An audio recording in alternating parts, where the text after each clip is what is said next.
Hello বন্ধুরা, সবাই কেমন আছেন? আশা করছি সবাই খুব ভালো আছেন এবং সুস্থ আছেন। আজকে আমি আপনাদের সঙ্গে খুবই একটা সুন্দর রেসিপি করতে যাচ্ছি। চলুন শুরু করি। আপনারা হয়তো দেখে বুঝতে পেরে গেছেন কি রান্না করতে যাচ্ছি। চলুন শুরু করি। প্রথমে আমি এখানে চিংড়ি মাছটাকে একটু লঙ্কার গুঁড়ো, একটুখানি জিরে মরিচের গুঁড়ো আর একটুখানি হলুদ, একটুখানি লবণ দিয়ে ম্যারিনেশন করে নেব। একটুখানি সাইড করে এটাকে বেশ 10 থেকে 15 মিনিট সাইড করে রেখে দেবো।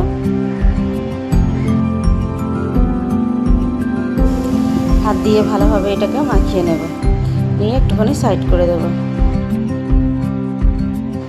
এখানে কাঁঠালটাকে আমি একটা আলুকে ডুমো ডুমো করে কেটে আর কাঁঠালগুলোকেও ডুমো ডুমো করে কেটে বা এঁচড় যাই বলেন না কেন করে নিয়েছিলাম। এবার কড়াইয়ের মধ্যে একটুখানি তেল ছিল, আমি আরও একটুখানি সর্ষের তেল অ্যাড করলাম। এই রান্নায় একটুখানি সর্ষের তেলটার ব্যবহারটা একটু বেশি হয়, আপনারা একটু তেলটা বেশি করে দেবেন।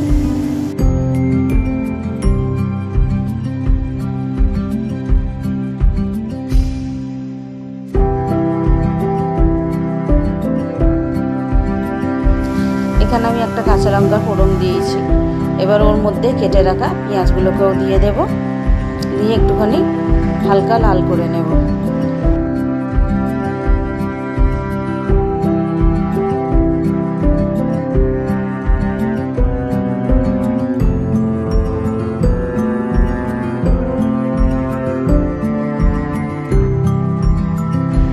পেঁয়াজটা ব্রাউন হয়ে আসলে এবারে ওখানে ম্যারিনেশন করা চিংড়ি মাছটাকেও আমি দিয়ে দেব, দিয়ে ভালোভাবে ভেজে নেব। দেখতে পাচ্ছেন পেঁয়াজের কিন্তু কালারটা পুরোপুরিভাবে লাল হয়নি, হালকা ব্রাউন হয়েছে। আমি চিংড়ি মাছগুলোকে দিচ্ছি ওর সঙ্গেই যাতে ভাজা ভাজাটা হয়ে যায়, কারণ চিংড়ি মাছের কাঁচা গন্ধটাও যেন না থাকে। এবারে বেশ ভাজা ভাজা হয়ে গেলে, চিংড়ি মাছ থেকে জলগুলো সব শুকিয়ে গেলে ওর মধ্যে আমি 1 চামচের মতো আদা রসুনের পেস্ট দেব। এখানে বড় চামচের 1 চামচ দিয়ে এটাকেও ভালোভাবে কষিয়ে নেব। আদা রসুনটা দিয়ে ভালোভাবে কষানো হয়ে গেলে এবার এক এক করে আমি এখানে গুঁড়ো মশলা ব্যবহার করব। প্রথমে 1 চামচ জিরে মরিচের গুঁড়ো, 1 চামচ লঙ্কার গুঁড়ো, 1 চামচ হলুদ গুঁড়ো। এটাকে সব একসঙ্গে ভালোভাবে আমি কষিয়ে নেব। আমি এখানে একটুখানি লবণ ব্যবহার করেছিলাম, সেই লবণটা আমি এখানে দেখানো হয়নি। এবার শেষেতে লবণ চেক করে যদি কম থাকে আমি তবে দেব। দিয়ে মশলাটা দেখতে পাচ্ছেন খুব সুন্দরভাবে কষানো হয়ে গিয়েছে। এটা কিন্তু আমাদের ভালোভাবে কষাতে হবে, যেহেতু চিংড়ি মাছ ভাজিনি, সেই জন্য এই মশলাটাকে খুব সুন্দর করে কষাতে হবে। মশলাটা কষানো হয়ে গিয়েছে। এবার আমি ওর ওপরে সিদ্ধ করে রাখা এঁচড়টা আর আলুটা দিয়ে দেব। এঁচড় আর আলুর মধ্যেও লবণ দেওয়া ছিল, তাতে একটুখানি লবণ আর হলুদ দিয়ে আমি সিদ্ধ করেছিলাম, 2 সিটি দিয়েছিলাম। তরকারিটা কিন্তু খুব সুন্দর, খুব ভালো হয়েছিল। একদম শুকনো শুকনো করবো এটাকে, একদম কোনো রকম ঝোল রাখবো না। খুন্তির সাহায্যে ভালোভাবে এটাকে মিশিয়ে নেব, নিয়ে একটু ভালো করে কষিয়ে নেব। এটাকে কিন্তু তেল তেল করে ভালোভাবে কষিয়ে নিতে, তারপরে কিন্তু আমি এখানে জল ব্যবহার করবো অল্প মতো। এটা একটু মাখা মাখা হবে, মাখা মাখা হলে তবেই এঁচড় চিংড়ি মাছের ঘন্টটা খুব ভালো হয় খেতে। আমি খুন্তি দিয়ে একটুখানি ভালোভাবে চেপে দেবো, যাতে সব কিছুটা খুব সুন্দরভাবে তলায় ডুবে থাকে জলের।